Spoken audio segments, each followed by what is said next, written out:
यो चाहिँ बागलुङ जिल्लाको अनि सबैभन्दा अग्लो पुल, सबैभन्दा अग्लो र लामो पुल होला यो झोलुङ्गे पुल।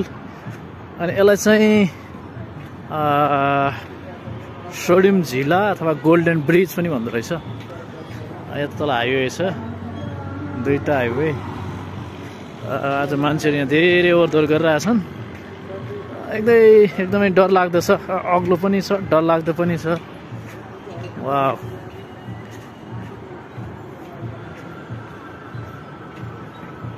ल यस्तो छ है यो ब्रिज।